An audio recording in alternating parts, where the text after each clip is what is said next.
Hello friends, welcome है आपका मेरे चैनल पे। दोस्तों, आज हम करेंगे strategy of industrial growth 1947 to 1990।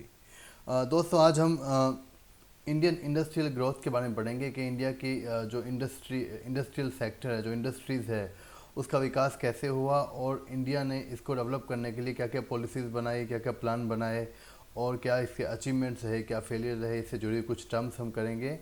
ये चैप्टर खास तौर से क्लास 12th इकोनॉमिक्स में आता है और बाकी दूसरे कंपटीशन एग्ज़ाम के लिए भी बहुत ही महत्वपूर्ण है। आइए इस पे चर्चा करते हैं। दोस्तों, इसमें जो सबसे पहले हमारा टॉपिक आता है वो आता है importance of industries for Indian economy. यानी सबसे पहले हम ये पता लगाएंगे कि इंडियन इकोनॉमी के लिए, हमारे देश की अर्थव्यवस्था के लिए इंडस्ट्रीज़ या उद्योग क्यों महत्वपूर्ण है, क्यों उनका इतना ऊंचा स्थान माना जाता है, क्यों इतने वो महत्वपूर्ण माने जाते हैं। पहले देखो, जो पहला रीज़न है जिसके कारण इंडस्ट्रीज़ को बहुत ही इम्पोर्टेंट माना जाता है इंडियन इकोनॉमी के लिए, वो है मेजर सोर्स ऑफ एम्प्लॉयमेंट। यानी जो इंडस्ट्रीज़ है, जो फैक्ट्रियाँ, जो उद्योग होते हैं, वहाँ पे लाखों करोड़ों लोगों को एम्प्लॉयमेंट मिलता है। काफ़ी जो लेबर्स है, जो मज़दूर है, जो वर्कर्स है, लाखों करोड़ों की तादाद में इनको जॉब मिलती है। बिकॉज गवर्नमेंट सेक्टर में इतनी जॉब नहीं हो पाती है, जनरेट नहीं हो पाती है, तो प्राइवेट सेक्टर में और सेमी गवर्नमेंट सेक्टर के अंदर जो ये इंडस्ट्रियल सेक्टर है, जो इंडस्ट्री, जो फैक्ट्रीज होती है, उसमें करोड़ों लोग जॉब करके अपनी जीविका कमाते हैं, यानी इम्प्लॉयमेंट करते हैं, ठीक है, जॉब करते हैं। सेकंड, इसकी इंपॉर्टेंस आती है supply of machinery, tools, mechanised means to agriculture sector. देखो, जो इंडस्ट्रीज़ होती है, जो उद्योग होते हैं, उसकी दूसरी महत्वपूर्ण इम्पोर्टेंस या महत्व ये है कि इंडस्ट्रीज में ही जो मशीनें, टूल्स, ट्रैक्टर, ट्यूबवेल्स वगैरह बनते हैं, वो एग्रीकल्चर के काम आते हैं। यानी जो एग्रीकल्चर या जो हमारी कृषि है, खेती बाड़ी है, उसमें जो ट्रैक्टर, मशीनें, फर्टिलाइजर, केमिकल पेस्टिसाइड्स या इरिगेशन के जो टूल्स मिलते हैं, जो मशीनें मिलती है, वो सारी की सारी इंडस्ट्रीज़ में प्रोड्यूस होती है। यानी इंडस्ट्री जो है वो ही सप्लाई करता है एग्रीकल्चर को ये सारे का सारा सामान, ठीक है। तीसरा पॉइंट आता है contribution to GDP and national income. देखो, इंडस्ट्री जो है, यानी जो सेकेंडरी सेक्टर है, उसका जीडीपी और नेशनल इनकम में बहुत बड़ा योगदान है। ऑलमोस्ट 30% जो है, जो जीडीपी और नेशनल इनकम का हम जो है वो इंडस्ट्रियल सेक्टर या सेकेंडरी सेक्टर से कमाते हैं। देन तीसरा पॉइंट आता है इंफ्रास्ट्रक्चरल ग्रोथ। देखो, जहाँ पे इंडस्ट्रीज डेवलप होती है, वहाँ पे इंफ्रास्ट्रक्चर भी डेवलप होता है। जैसे जहाँ पे फैक्ट्रियाँ होती है, उद्योग लगे होते हैं, वहाँ पे ट्रांसपोर्टेशन, कम्युनिकेशन, इंटरनेट, इन सब की सुविधाएं भी अच्छी हो जाती है। यानी एक तरफ तो इंडस्ट्रीज से लोगों को एम्प्लॉयमेंट मिलता है, दूसरी ओर जो ट्रांसपोर्टेशन है, कम्युनिकेशन है, इंटरनेट सुविधाएं हैं, जो इंफ्रास्ट्रक्चर जो आइटम्स है, उनका भी ग्रोथ होता है। देन आता है ग्रोथ ऑफ अर्बनाइजेशन। जहाँ पे इंडस्ट्रीज़ होती हैं, वहाँ पे अर्बनाइजेशन या शहरीकरण बढ़ता है। लोग गांवों से या ग्रामीण इलाकों से, जो है रूरल एरिया से, वो इंडस्ट्री में काम करने के लिए, रोज़गार पाने के लिए, जॉब पाने के लिए आते हैं और वहीं पे आके बस जाते हैं और अपना एक नया घर बनाते हैं। तो इंडस्ट्रियलाइजेशन से शहरीकरण या अर्बनाइजेशन भी बढ़ा है, ठीक है। देन आता है engine for growth and development. ये ऐसा इसलिए कहा जाता है, जिस देश की इंडस्ट्री ज़्यादा डेवलप होती है, ज़्यादा तरक्की करती है, जहाँ के उद्योग या फैक्ट्रियाँ ज़्यादा तरक्की करती है, उस देश की ग्रोथ और डेवलपमेंट को एक गति मिलती है। जिस प्रकार से जो रेल का इंजन होता है, वो पूरी रेल को खींचता है आगे की तरफ, उसी प्रकार से जो इंडस्ट्री होती है, एक ऐसा इंजन है वो जो देश की ग्रोथ और डेवलपमेंट को आगे की तरफ ले जाती है। ठीक है दोस्तों, आगे चलते हैं। फिर आता है दोस्तों difference between public sector and private sector. Exam में क्वेश्चन आ सकता है, खासतौर से बहुत ही महत्वपूर्ण है कि what is the difference between public sector and private sector. तो पहले पब्लिक सेक्टर की बात करते हैं दोस्तों। पब्लिक सेक्टर का मतलब देखिए क्या होता है, those business enterprises which are run and controlled by the government. यानी पब्लिक सेक्टर में वो सब बिजनेस एंटरप्राइजेज या यूनिट्स आती है जिनका जो मालिक होता है वो गवर्नमेंट होती है, जिनको गवर्नमेंट चलाती है, देश की सरकार चलाती है। यानी जो इंडस्ट्रीज़ या जो फैक्ट्रीज़ वगैरह है, या जो बिज़नेस है, उसको अगर गवर्नमेंट चला रही है, उस फैक्ट्री को या उस इंडस्ट्री को गवर्नमेंट कंट्रोल कर रही है, गवर्नमेंट ही इस्टेब्लिश करती है, गवर्नमेंट ही डेवलप करती है, गवर्नमेंट ही उसको चलाती है, तो उसको पब्लिक सेक्टर बोलते हैं। जैसे रेलवे है, बीएसएनएल है, ओएनजीसी है, जो सरकारी कंपनियां हैं।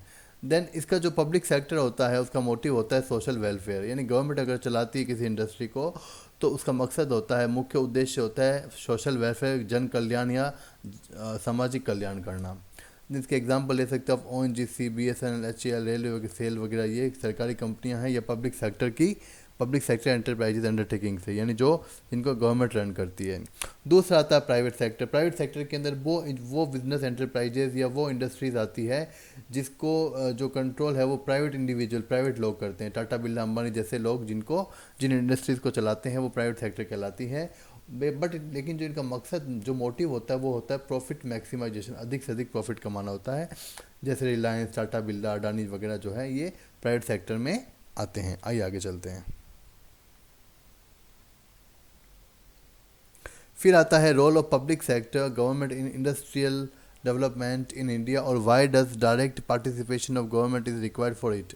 यानी जो इंडिया के अंदर, हम अगर भारत की बात करें, हमारे देश की बात करें, तो इंडस्ट्रियल डेवलपमेंट, जो औद्योगिक विकास हुआ है, जो इंडस्ट्रीज़ का डेवलपमेंट हुआ है, उसके शुरुआती सालों में, शुरुआती दिनों में पब्लिक सेक्टर यानी गवर्नमेंट का बहुत बड़ा जो है वो रोल रहा है। बिकॉज पहले जब इंडिया को 1947 में इंडिपेंडेंस मिला था, जब आज़ादी मिली थी, तो इंडिया में इतने प्राइवेट इंडिविजुअल थे नहीं जो इंडिया को अपने बलबूते पर इंडस्ट्री को डेवलप कर लेते। तो गवर्नमेंट को खुद आगे आके, पब्लिक सेक्टर को खुद आगे आके इंडस्ट्रीज़ को इंडिया में डेवलप करना पड़ा ताकि देश के डेवलपमेंट या ग्रोथ को गति मिले। इसके पीछे कुछ कारण है कि गवर्नमेंट का रोल इतना महत्वपूर्ण क्यों है, पब्लिक सेक्टर का रोल इतना महत्वपूर्ण क्यों है इंडस्ट्रियल डेवलपमेंट करने में इंडिया में। तो पहला कारण है lack of capital in the country. देखो, हमारा इंडिया जो देश है उसमें कैपिटल की थोड़ी या इन्वेस्टमेंट की थोड़ी कमी है। बिकॉज इतने ज़्यादा हमारे पास प्राइवेट अमीर घराने नहीं हैं जो करोड़ों अरबों रुपए लगा के बिजनेस इंडस्ट्रीज को डेवलप कर सके। हाँ, कुछ हैं, रिलायंस, टाटा, बिरला, अंबानी जैसे कुछ लोग हैं, लेकिन हमारे देश के साइज़ को देखते हुए, आकार के देखते हुए, पॉपुलेशन को देखते हुए उनकी संख्या बहुत ही कम है। तो लेकिन हमारे देश को इंडस्ट्रियल डेवलपमेंट करने के लिए बहुत सारी इंडस्ट्री खोलनी थी, बहुत सारी फैक्ट्रियां लगानी थी, तो ये पैसा प्राइवेट सेक्टर अफोर्ड नहीं कर पा रहा था। तो गवर्नमेंट को खुद आके बहुत सारा एक बिग पुश इन्वेस्टमेंट, बहुत बड़ा इन्वेस्टमेंट, अरबों खरबों डॉलर का इन्वेस्टमेंट करना पड़ा ताकि इंडस्ट्री डेवलप हो सके। दूसरा आता है लिमिटेड साइज ऑफ मार्केट।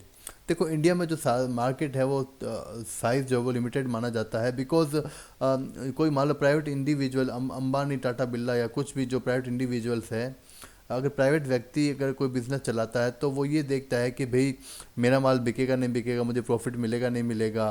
तो अगर उसको इंसेंटिव पूरा नहीं मिल पाता है या इंसेंटिव मिलने की उम्मीद नहीं हो, लाभ मिलने की उम्मीद नहीं हो, तो लोग ज़्यादा इंडस्ट्री लगाने में इंटरेस्टेड नहीं होते हैं, वो फिर विदेशों में जाके अपनी इंडस्ट्री खोलना चाहेंगे। ठीक है। नंबर 3 है ग्रोथ एंड सोशल जस्टिस। देखिए, जो प्राइवेट सेक्टर अगर इंडस्ट्री डेवलप करता है तो उसका मकसद होता है प्रॉफिट को मैक्सिमाइज करना, अधिक से अधिक प्रॉफिट कमाना।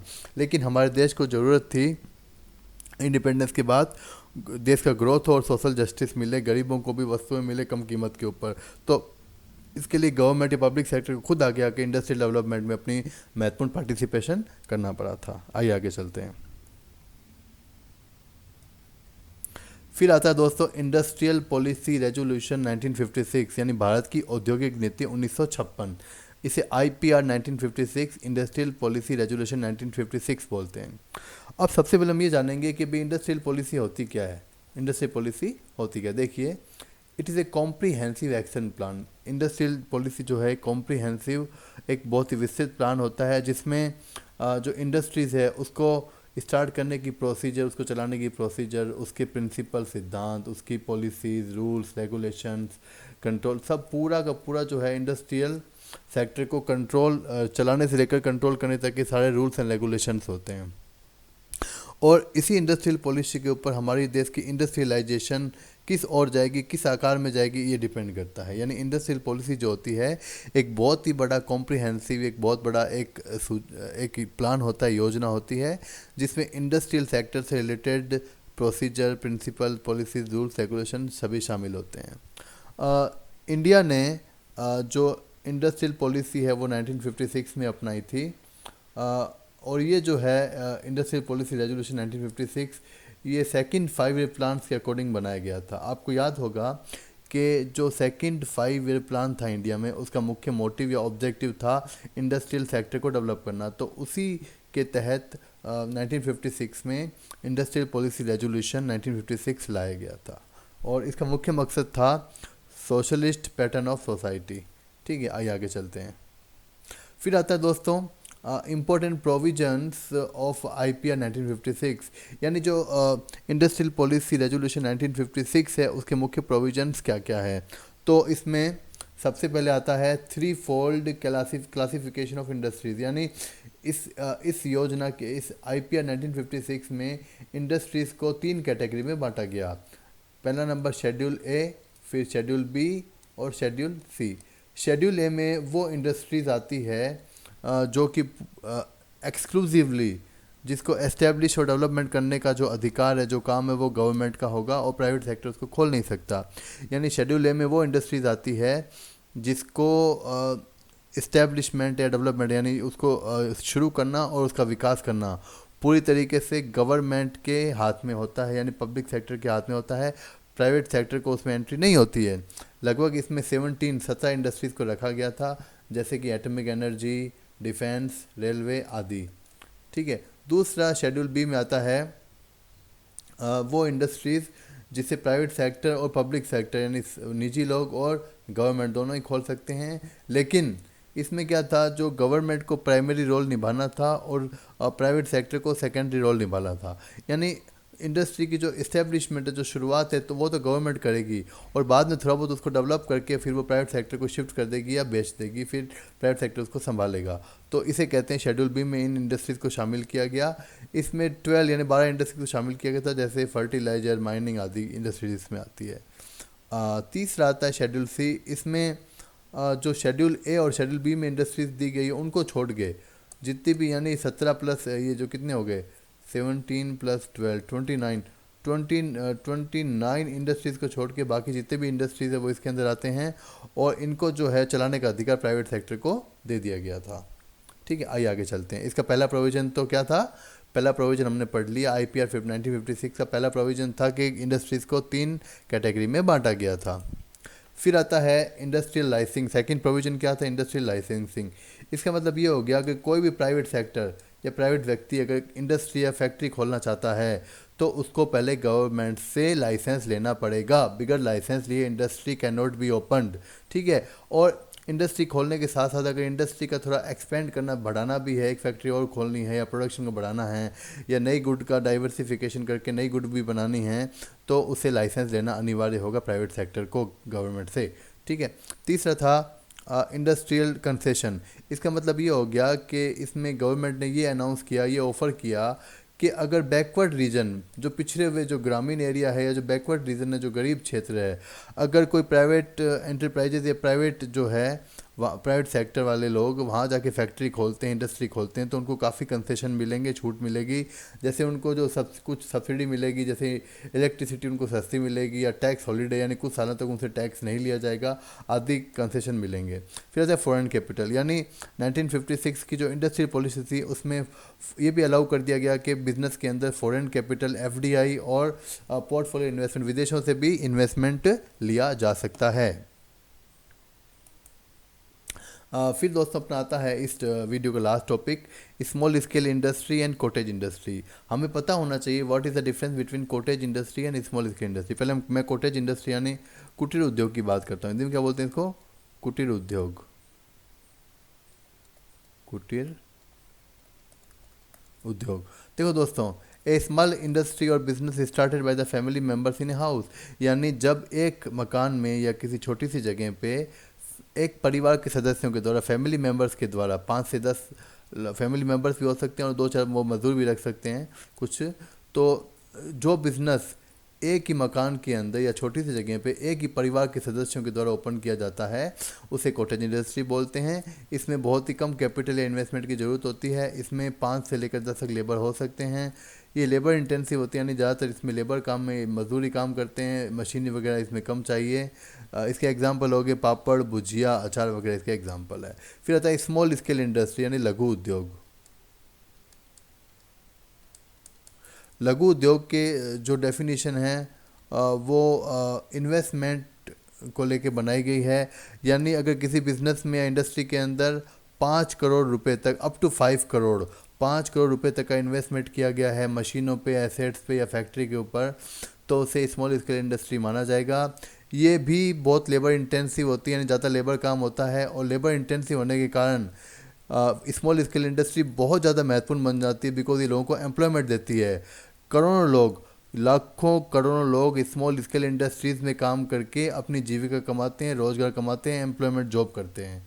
तो एम्प्लॉयमेंट देने के लिहाज से स्मॉल स्केल इंडस्ट्री सबसे ज़्यादा महत्वपूर्ण है, बिकॉज ये काफ़ी लोगों को एम्प्लॉयमेंट देती है और ये लेबर इंटेंसिव होती है, इसलिए मशीनें कम होती, लेबर ज़्यादा लगता है इसमें।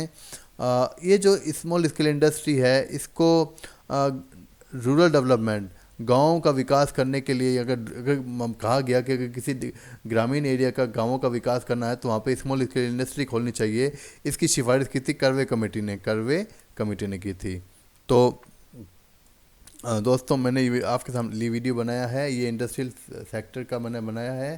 Thank you so much. कोई कमी हो तो ज़रूर बताना, ताकि मैं आगे वीडियो में सुधार करने की कोशिश करूँगा इसमें।